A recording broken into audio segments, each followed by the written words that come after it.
mieux s'immerger dans la réalité politique, sécuritaire, économique et sociale d'Israël, connectez-vous chaque matin sur Studio Kalita. Daniel Haïk vous y attend pour sa revue de la presse. Il est 8h32 sur studiokalita.com. Je vous rappelle l'information majeure de cette matinée. Un attentat s'est produit vers 7h15 dans la localité d'Aradar, dans le sud de Jérusalem. Un terroriste palestinien a ouvert le feu en direction d'une patrouille de l'armée des gardes frontières et d'agents de sécurité civile de la localité. Il a tiré en direction de cette patrouille. Il a tué 3 membres de cette patrouille. L'un des soldats ou l'un des agents civils a riposté et l'a abattu. C'est donc le bilan très lourd de cet attentat. 3 Israéliens tués, un Israélien dans un état grave qui a été hospitalisé dans l'un des hôpitaux de Jérusalem. Voilà ce que l'on sait. Apparemment, le terroriste avait déjà travaillé dans des chantiers dans la localité d'Adar. Voilà ce que l'on sait pour l'instant.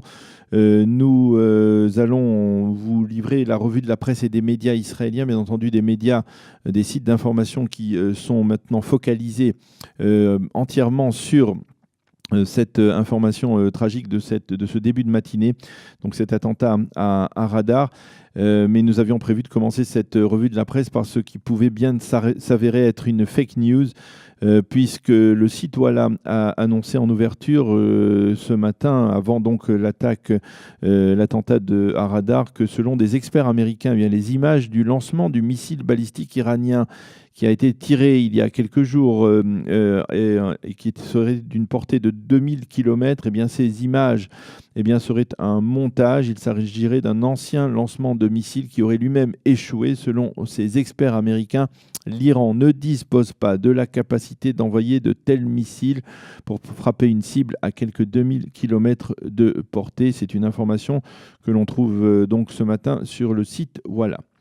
Les journaux et les sites d'information annoncent également l'arrivée hier soir en Israël de Jason Greenblatt, le conseiller spécial du président américain Donald Trump pour le Proche-Orient. Jason Greenblatt doit s'entretenir aujourd'hui avec Binyamin Netanyahou. Les deux hommes débattront des moyens de relancer les pourparlers de paix israélo-palestiniens, et ce alors que des rumeurs sur un plan de paix américain circulent. Il faut rappeler que le président Trump a rencontré la semaine dernière, dans le cadre de l'Assemblée générale des Nations unies, le Premier ministre israélien Binyamin Netanyahou, le président de l'autorité Mahmoud Abbas, l'autorité palestinienne, et le président égyptien Abdel Fattah al-Sisi. Et donc, peu après ces entretiens, Greenblatt arrive en Israël, un peu par surprise, à nouveau donc dans cette région, d'une certaine spéculation qui ont été faites au cours des 24 dernières heures sur une feuille de route que les Américains pourraient présenter aux Israéliens et aux Palestiniens dans les prochains jours et les prochaines semaines. Mais cette feuille de route pourrait être conditionnée par des développements dans le rapprochement entre le Hamas et le Fatah au sein du mouvement palestinien. Selon la radio israélienne de ce matin, eh bien, Donald Trump pourrait demander à Mahmoud Abbas justement de geler ce rapprochement afin d'être plus libre pour pouvoir négocier avec les Israéliens, de ne pas être dépendant du mouvement terroriste Hamas. Et donc, c'est une information qui a été diffusée ce matin dans le journal de 7h sur la radio israélienne. Il faudra vérifier si elle est confirmée. Il faut noter que une première réunion du gouvernement palestinien, de l'autorité palestinienne, doit se tenir la semaine prochaine dans la bande de Gaza, à Gaza. Si cette réunion est confirmée, eh bien cela signifierait que l'autorité palestinienne commence réellement à prendre le contrôle de la bande de Gaza. Cependant, le Israël Hayom affirme ce matin, en citant des sources palestiniennes, que le Hamas n'a pas l'intention de céder à l'autorité palestinienne le contrôle de sa police et de ses postes de passage avec l'Égypte. En marge, le Hamas a diffusé un petit film dans lequel il accuse le général Yoav Mordechai, actuel coordinateur de l'action du gouvernement en Judée et en Samarie, d'être de facto le véritable président de l'autorité palestinienne. Le Premier ministre Rami Abdallah et d'autres ministres palestiniens ne sont que les marionnettes de Yoav Mordechai, affirme le Hamas dans ce petit film vidéo. Le Israël Hayom consacre ce matin sa manchette à une information qui a été avancée hier par la chaîne de télévision publique israélienne Cannes. Selon ces révélations, le camp sioniste et le parti de Yair Lapid Yashatid auraient décidé de boycotter la cérémonie officielle marquant le 50e anniversaire du début de l'implantation juive en Judée et Samarie. Cette cérémonie à laquelle doivent participer le président de la Knesset et le Premier ministre Binyamin Netanyahou doit se tenir demain soir dans le Gush Etzion. Et le Israël Hayom a choisi donc de citer en manchette des ministres israéliens qui affirment que cette décision est une honte. Ben Gurion et Shimon Peres doivent se retourner dans leur tombe, a déclaré hier la ministre de la Culture, Miri Regev, après l'annonce de cette information. Miri Regev a rappelé que c'était un gouvernement travailliste qui avait lancé les implantations juives dans le Gush Etzion en particulier et dans d'autres parties de la Judée et de la Samarie. En page intérieure, le Israël Hayom cite des responsables des deux formations politiques, donc de l'opposition, Yesh Atid et le camp sioniste, qui apparemment démentent cette information et affirment qu'elles n'ont pas l'intention de boycotter cette cérémonie, en tout cas pas officiellement. Les quotidiens israéliens reviennent sur le référendum qui s'est tenu hier au Kurdistan irakien. Et même si les résultats ne sont pas encore connus, les journaux indiquent qu'environ 90 à 95% des quelques 5 millions d'électeurs kurdes d'Irak devraient voter en faveur de leur indépendance et de la création de leur État. Cependant, les médias indiquent que les pays qui possèdent sur leur sol une population kurde importante, comme la Turquie, l'Irak et l'Iran, ont mobilisé leurs troupes afin d'empêcher toute manifestation d'indépendance de la part des Kurdes. L'Iran a annoncé qu'elle fermait sa frontière avec le Kurdistan. Quant aux Syriens, ils ont annoncé de la bouche du chef de leur diplomatie qu'ils ne reconnaissaient pas la validité d'un tel référendum et que pour eux, il n'y avait pas d'entité kurde dans le nord de l'Irak, mais bien un seul et unique État irakien. Le site Maariv Online annonce dans sa page d'ouverture de ce matin la condamnation à la réclusion à perpétuité d'Amjad Hamed, l'assassin de Malachi Rosenfeld de Kochav Shachar. Malachi Rosenfeld avait été tué en juin 2015 au carrefour de Shvut Rachel près de Shiloh en Samarie alors qu'il circulait dans un véhicule et revenait d'un match de basket avec ses camarades. L'assassin avait tiré dans la direction du véhicule, tuant Malachi, blessant 3 de ses camarades. Hamed a également été condamné à verser quelques 320 000 shekels de dédommagement à la famille Rosenfeld. Les manifestations de protestation des handicapés israéliens se sont poursuivies durant la journée d'hier et les handicapés ont continué à bloquer des routes et autoroutes à travers le pays pour tenter de faire entendre leur voix. Le développement le plus important est que depuis hier, la police a décidé de rédiger des PV aux handicapés pour paralysie ou entrave à la circulation. Comme l'explique ce matin le site Ynet dans sa page d'ouverture, le développement le plus émouvant est que face à cette rigidité officielle de la police, les Israéliens, sensibilisés par la protestation des handicapés, ont décidé de se mobiliser.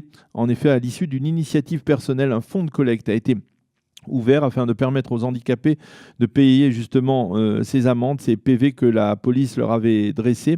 Plus inattendu encore, un policier a lui-même versé hier 2000 shekels dans ce fonds à l'intention des handicapés, donc afin qu'ils puissent payer ces amendes versées, réglées par ses collègues. Le Israël Hayom revient sur les résultats des élections législatives de dimanche en Allemagne et le journal cite des propos apaisants du patron du parti d'extrême droite Alternative pour l'Allemagne, Alexander Gauland, qui a déclaré hier que la communauté juive allemande n'avait absolument rien à craindre de l'arrivée de son parti au Bundestag. Nous sommes aux côtés de l'État d'Israël, a-t-il déclaré. Mais Eldad Beck, dans le Israël Hayom, qui a recueilli ses propos, souligne que le parti d'extrême droite possède dans son programme des clauses qui vont embarrasser considérablement la communauté juive, comme l'interdiction d'abattage rituel de shrita et même l'interdiction de circoncision de bébés.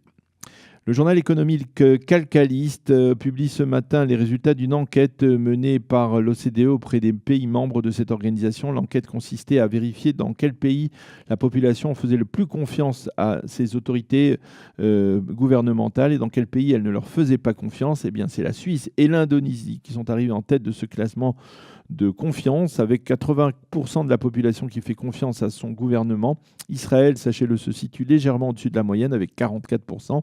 Et ce sont l'Italie et la Grèce qui ferment la marche. Et puis le Times of Israel nous révèle, ce sera le dernier titre de cette revue de la presse israélienne, le Times of Israel nous révèle la création récente d'une association française visant à tenter de retrouver des instruments de musique plus ou moins rares qui ont été confisqués durant la guerre par les nazis et qui ont depuis été soit perdus ou soit seraient devenus la propriété de collectionneurs qui ne connaîtraient pas leur origine précise.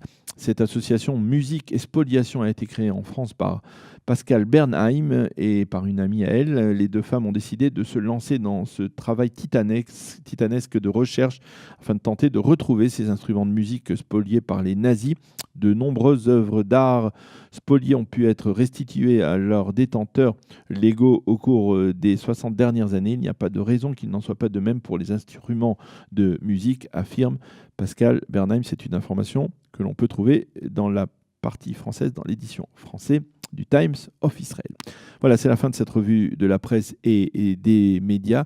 Nous essayons, comme je vous le disais depuis le début de cette heure d'actualité, d'entrer en contact avec un ou une des habitantes de la localité d'Aradar, qui a été le théâtre d'un attentat ce matin, un attentat qui a coûté la vie à 3 Israéliens. Il s'agit de membres d'une patrouille, garde-frontières et agents de la sécurité civile qui ont été agressés, attaqués par un Palestinien qui a ouvert le feu dans leur direction. Cela s'est passé vers 7h15 ce matin.